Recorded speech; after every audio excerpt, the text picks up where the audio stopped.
welcome to a new video. I'm sorry if there's any background music. My mom has friends over.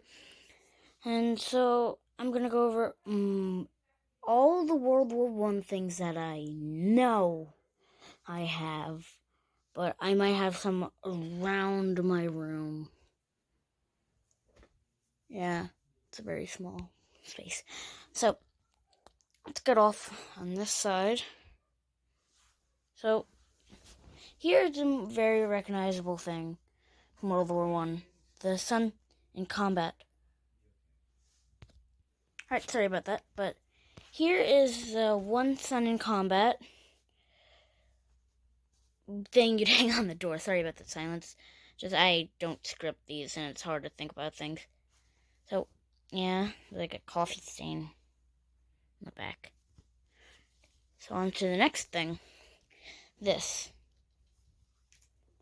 It is a Springfield model 1907 bolt-action rifle stock from World War One. It's a cool piece to have. I just wish I had the full gun. Just have a cool thing to have right there. That's where it sits. So, right here is a World War One German bayonet. It's very long, and with a weird tip. It extends out. It's thin and it gets fatter. The maker's mark is right here. Maybe I can focus on it.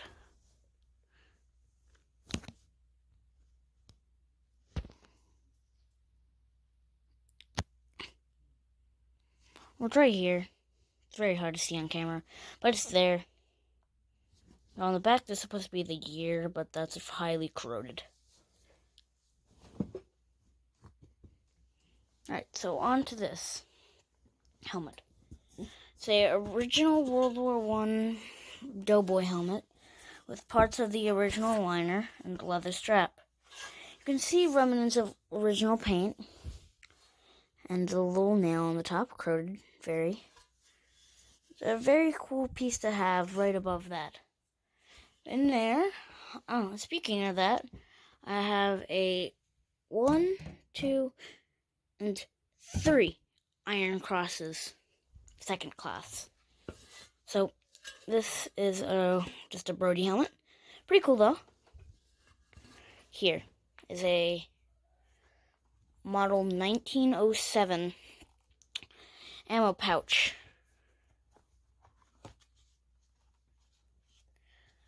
Yeah, so I picked that up at a flea market. 1903, I mean. But to go with that. So it says Rock Island Arsenal, 1903. That's a very cool thing to have. And one of my favorite, the bugle. 1917 bugle. Copper or brass, I don't know. It's very poorly fixed. Just a whole glob of welding. It's all dented. It gives it character. It works. I'm just not going to blow it because, yeah.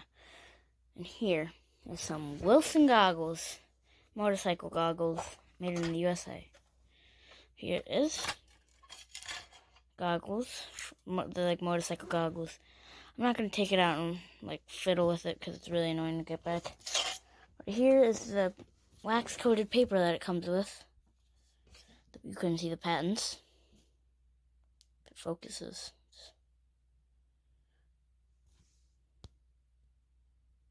Yeah, there. You can see it. My camera is very out of focus today. Don't know why.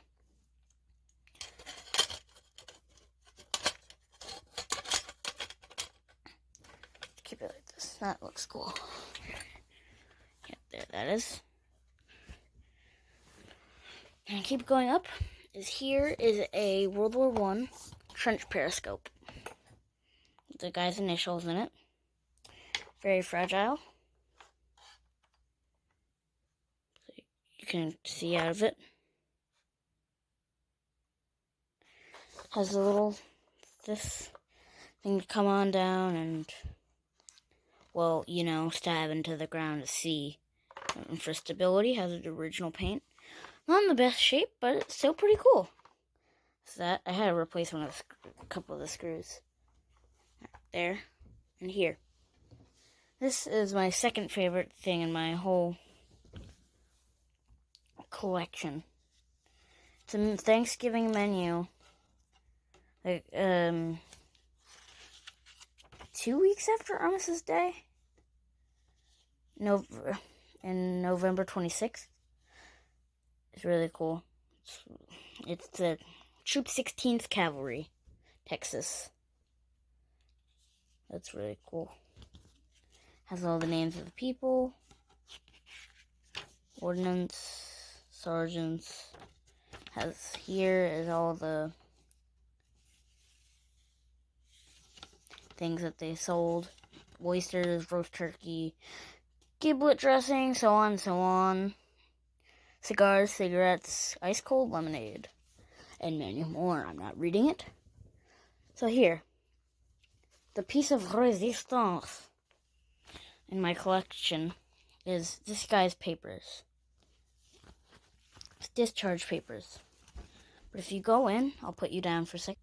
There's multiple papers. This is the first page that I showed you. There's discharge. Here's discharge, but here. Top secret paper from Armistice Day. He was the one who retrieved this message. I'll put you down. Armistice Day. Top secret. Here it is.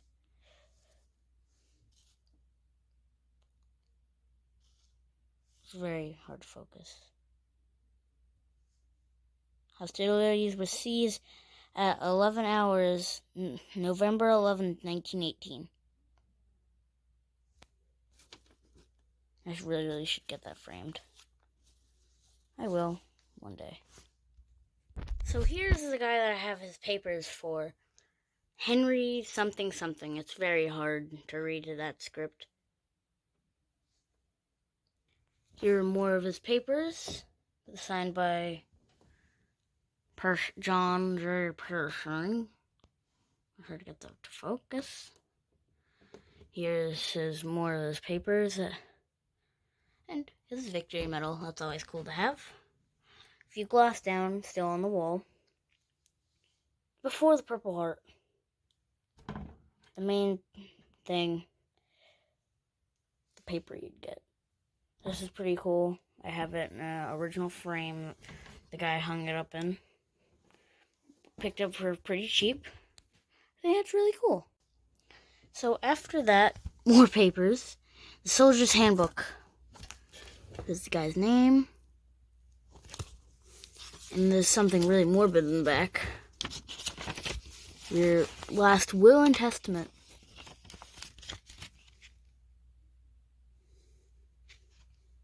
You'd have to fill out. I'm pretty sure when I looked up REL, that meant, like, he abandoned. But I don't know. If you want to, like, help me find out what it means, just comment down in the comments below. Yeah. Yeah, so that's really cool. And going into Canada. Got this 1914, I'm pretty sure. Yeah, 1914. I'll try to get that to focus. 1914. Canadian beret. Be little strings that come out of there for aesthetic. Also to tighten. The badge would be somewhere up here. If I had more time, I'd show you guys the stitching. That's very cool. And so here, before we get on to that, is a genuine World War I. That's heavy. Ammo box. You can hear I have blanks in here. Grenade shells. I just think that it's cool to put in here. Dummy casing. Yeah. This is World War I shells right there. from a British rifle. I don't think that I had to include that. So, on to the big picture. The World War I jacket I put together. From the hat to the dog tags, I have most of it besides the boots. I have some World War I pants to go in. It has the undershirt. The pants. Yeah, the pants are in one of the buckets. Yeah, that's really cool.